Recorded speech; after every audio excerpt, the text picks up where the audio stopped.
வணக்கம். இன்றைய முக்கிய செய்திகள். கரூர் மாவட்டம் நொய்யல் ஆத்துப்பாளையம் நீர்த்தேக்கத்திலிருந்து இன்று முதல் வருகின்ற பிப்ரவரி 28ஆம் தேதி வரை நீர் திறந்துவிட அரசு ஆணையிட்டுள்ளது. 22 கேரட் ஆபண தங்கத்தின் விலை சவரனுக்கு ஒரே நாளில் 3360 ரூபாய் குறைந்து ஒரு சவரன் 1,800,000 ரூபாயாகவும் 1 கிராம் 12,600 ரூபாய்க்கும் விற்பனை செய்யப்பட்டு வருகிறது. இதனைத் தொடர்ந்து 1 கிராம் வெள்ளியின் விலை கிராமிற்கு 23 ரூபாய் குறைந்து 1 கிராம் வெள்ளி 258 ரூபாய்க்கு விற்பனை செய்யப்பட்டு வருகிறது. தொடர் விடுமுறை மற்றும் புத்தாண்டு தினத்தை முன்னிட்டு 1000 சிறப்பு பேருந்துகள் இயக்கப்பட உள்ளதாக தெரிவிக்கப்பட்டுள்ளது. மத்திய பட்ஜெட் குறித்து கருத்துக்களை கேட்பதற்காக புகழ்பெற்ற பொருளாதார வல்லுநர்கள் மற்றும் துறைசார் நிபுணர்களை பிரதமர் நரேந்திர மோடி அவர்கள் இன்று சந்தித்து ஆலோசனை நடத்த உள்ளார். மகர விளக்கு பூஜைக்காக சபரிமலை ஐயப்பன் சுவாமி கோவிலின் நடை இன்று மாலை திறக்கப்பட உள்ளதாக தெரிவிக்கப்பட்டுள்ளது. சென்னை கொளத்தூர் ஏரி பூங்காவை வருகின்ற ஜனவரி 10ஆம் தேதி முதலமைச்சர் மு.க. ஸ்டாலின் அவர்கள் திறந்து வைக்க உள்ளார் என்று தகவல் வெளியாகியுள்ளது. தமிழ்நாட்டில் வரைவு வாக்காளர் பட்டியல் வெளியிட்ட பிறகு இதுவரை 7,28,000 பேர் பெயர் சேர்க்க விண்ணப்பித்துள்ளனர் என்று தகவல் வெளியாகியுள்ளது. ஈரோடு சத்தியமங்கலம் புலிகள் காப்பகத்தில் இன்று தொடங்கி அடுத்த 6 நாட்களுக்கு புலிகள் கணக்கெடுப்பு நடைபெற உள்ளதாக தெரிவிக்கப்பட்டுள்ளது. சென்னை பல்கலைக்கழக மசோதாவை 3 ஆண்டுகள் நிலுவையில் வைத்திருந்த நிலையில் குடியரசுத் தலைவர் திருப்பி அனுப்பினார். சர்வதேச இளையோர் பாய்மர படகு போட்டி சாம்பியன்ஷிப் 2026ஆம் ஆண்டின் முன்னேற்பாட்டு பணிகள் குறித்து துணை முதல்வர் உதயநிதி ஸ்டாலின் அவர்களின் தலைமையில் ஆலோசனைக் கூட்டம் நடைபெற்றது. ஈரோடு மாநகராட்சி பகுதி வீடுகளில் சேகரிக்கப்படும் குப்பை கழிவுகளில் இருந்து 4305 டன் நுண் உரம் தயாரிக்கப்பட்டுள்ளதாக தெரிவிக்கப்பட்டுள்ளது. ஓட்டுநர்கள் செல்போன் பேசிக்கொண்டு அரசு பேருந்துகளை இயக்கக்கூடாது என்று தெரிவிக்கப்பட்டுள்ளது.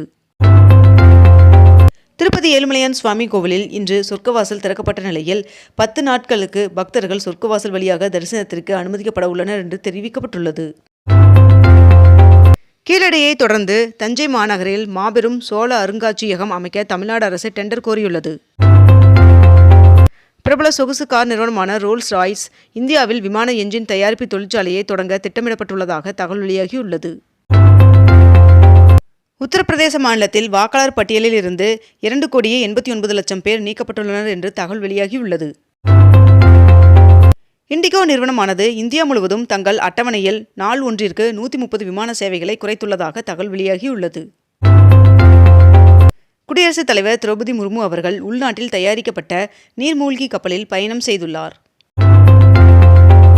புதிய மருத்துவக் கல்லூரிகளை தொடங்கவும் மருத்துவ இடங்களை அதிகரிக்கவும் டிசம்பர் 29ஆம் தேதி முதல் விண்ணப்பிக்கலாம் என்று தேசிய மருத்துவ ஆணையம் தெரிவித்துள்ளது. திருச்சி அருகே வனப்பகுதியில் ராணுவ வீரர்கள் பயிற்சியில் பயன்படுத்திய வெடிக்காத ராக்கெட் லாஞ்சர்கள் கண்டுபிடிக்கப்பட்டது. இன்று முதல் திருப்பதி ஏழுமலையான் சுவாமி கோவிலில் சர்வ தரிசன டோக்கன்கள் வழங்குவது நிறுத்தம் செய்யப்பட்டுள்ளதாக தேவஸ்தானம் அறிவித்துள்ளது. தேச பாதுகாப்பில் சமரசம் கிடையாது என்று மனதின் குரல் நிகழ்ச்சியில் பிரதமர் நரேந்திர மோடி அவர்கள் தெரிவித்துள்ளார்.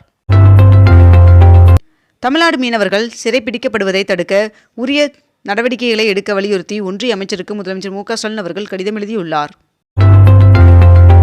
ஸ்ரீஹரிகோட்டாவில் 3வது ராக்கெட் ஏவுதளத்தை அமைத்து வருகின்ற 4 ஆண்டுகளுக்குள் செயல்பாட்டுக்கு கொண்டு வர இஸ்ரோ இலக்கு நிர்ணயித்துள்ளது. வருகின்ற ஜனவரி 15ஆம் தேதி நடைபெற இருந்த CA தேர்வானது ஜனவரி 19ஆம் தேதிக்கு மாற்றப்பட்டுள்ளது. திருப்பத்தூர் மாவட்டம் சுந்தரம்பள்ளி பகுதியில் நிலத்தை சமன் செய்யும் பணியின் போது பழங்காலத்து குடுவையில் 86 தங்க நாணயங்கள் அடங்கிய புதையல் கிடைத்துள்ளது. சென்னை சோழிங்கநல்லூர் மண்டலத்தில் பல்நோக்கு மைய கட்டிடத்தை மேயர் பிரியா அவர்கள் திறந்து வைத்தார். பயணிகளின் கூட்ட நெரிசலை தவிர்க்கும் விதமாக தாம்பரம் ராமேஸ்வரம் இடையே மற்றும் கோவை ராமேஸ்வரம் இடையே முன்பதிவு இல்லாத சிறப்பு ரயில்கள் இயக்கப்படுவதாக தெற்கு ரயில்வே அறிவித்துள்ளது. வியாசர்பாடி ரவீஸ்வரர் கோவில் கும்பாபிஷேகம் வருகின்ற பிப்ரவரி 8ஆம் தேதி நடத்தப்படும் என்று அமைச்சர் தெரிவித்துள்ளார். திருவண்ணாமலைக்கு புதிய சிட்கோ தொழிற்பேட்டை உட்பட 6 புதிய திட்டத்திற்கான அறிவிப்புகளை முதலமைச்சர் மு.க. ஸ்டாலின் அவர்கள் அறிவித்துள்ளார். நலம் காக்கும் ஸ்டாலின் திட்டத்தில் இனி வாரம் 2 நாட்கள் முகாம்கள் நடைபெறும் என்று அமைச்சர் மா. சுப்பிரமணியன் அவர்கள் தெரிவித்துள்ளார்.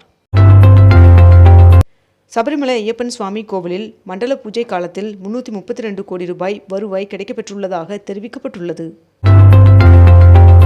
வருகின்ற பிப்ரவரி 17ஆம் தேதி இறுதி வாக்காளர் பட்டியல் வெளியிடப்படும் என்று தலைமை தேர்தல் அதிகாரி அர்ச்சனா பட்நாயக் அவர்கள் அறிவித்துள்ளார்.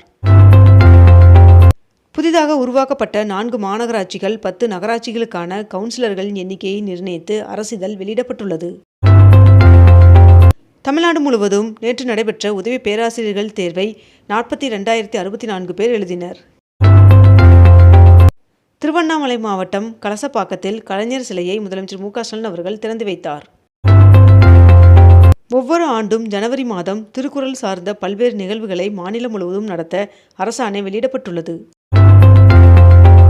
வைகை, பொதிகை, பாண்டியன், கொல்லம், உழவன் உட்பட 57 ரயில்கள் தைப்பூசத்தை ஒட்டி மேல்மருவத்தூரில் 1 நிமிடம் நின்று செல்லும் என்று தெற்கு ரயில்வே அறிவித்துள்ளது. இந்த ஆண்டில் மட்டும் பல்வேறு நாடுகளில் இருந்து 24,600 இந்தியர்கள் வெளியேற்றப்பட்டுள்ளதாக தெரிவிக்கப்பட்டுள்ளது. தமிழகத்தில் பொங்கல் தொகுப்பு வருகின்ற ஜனவரி 10ஆம் தேதிக்குள் அனைவருக்கும் வழங்கப்படும் என்று அமைச்சர் காந்தி அவர்கள் அறிவிப்பை வெளியிட்டுள்ளார். வருகின்ற டிசம்பர் 30, 31 மற்றும் ஜனவரி 1 ஆகிய தேதிகளில் டிக்கெட்கள் இருந்தால் மட்டுமே திருப்பதியில் தரிசனம் செய்யலாம் என்று தெரிவிக்கப்பட்டுள்ளது. திருவண்ணாமலை மாவட்டம் சேத்துப்பட்டில் 12 கோடியில் 37 ஏக்கரில் புதிய சிப்காட் தொழிற்பேட்டை அமைக்கப்படும் என்று முதலமைச்சர் மு.க.ஸ்டாலின் அவர்கள் அறிவித்துள்ளார். பான் கார்டை ஆதார் கார்டுடன் இணைப்பதற்கான காலக்கெடு வருகின்ற டிசம்பர் 31ஆம் தேதியுடன் முடிவடைகிறது என்று தெரிவிக்கப்பட்டுள்ளது. திருவண்ணாமலையில் வேளாண் கண்காட்சி மற்றும் உழவர் நல சேவை மையங்களை முதலமைச்சர் மு.க.ஸ்டாலின் அவர்கள் தொடங்கி வைத்தார். ஆன்லைன் மூலம் ரயில் டிக்கெட் முன்பதிவு செய்வதற்கு ஜனவரி 12ஆம் தேதி முதல் புதிய நடைமுறை அமலுக்கு வருவதாக தகவல் வெளியாகியுள்ளது. தமிழகத்தில் இன்று முதல் ஜனவரி 25ஆம் தேதி வரை இருப்பிட சான்றிதழை கட்டணமில்லாமல் பெறலாம் என்று தமிழக அரசு தெரிவித்துள்ளது. 2026ஆம் ஆண்டின் முதல் ஜல்லிக்கட்டு போட்டி தச்சங்குறிச்சியில் வருகின்ற ஜனவரி 3ஆம் தேதி நடைபெற உள்ளதாக தகவல் வெளியாகியுள்ளது. 5 கோடி யூனிட் மின் உற்பத்தி செய்து சூரிய சக்தியில் தமிழ்நாடு புதிய உச்சத்தை எட்டி இருப்பதாக மின்வாரிய அதிகாரிகள் தெரிவித்துள்ளனர். வேலூர், திருவண்ணாமலை உட்பட 5 மாவட்டங்களுக்கு 1338 டன் உரங்கள் ரயில் மூலம் காட்பாடிக்கு வந்தது. புதுச்சேரியில் ரேஷன் கடைகளில் இலவசமாக 1 கிலோ கேழ்வரகு மாவு வழங்கப்படும் என்று புதுச்சேரி முதலமைச்சர் ரங்கசாமி அவர்கள் தெரிவித்துள்ளார். வரி விதிப்பால் பாதிக்கப்பட்ட தொழில்களுக்கு தமிழ்நாடு தொடர்ந்து துணை நிற்கும் என்று முதலமைச்சர் மு.க.ஸ்டாலின் அவர்கள் எக்ஸ் தளத்தில் பதிவிட்டுள்ளார். ஆன்லைன் மூலம் ரயில் டிக்கெட் முன்பதிவு செய்வதற்கு ஜனவரி 12ஆம் தேதி முதல் புதிய நடைமுறை அமலுக்கு வருகிறது என்று தெரிவிக்கப்பட்டுள்ளது. முதலமைச்சர் மு.க.ஸ்டாலின் அவர்கள் கல்லூரி மாணவர்களுக்கு மடிக்கணினி வழங்கும் திட்டத்தை வருகின்ற ஜனவரி 5ஆம் தேதி தொடங்கி வைக்க உள்ளார் என்று தகவல் வெளியாகியுள்ளது.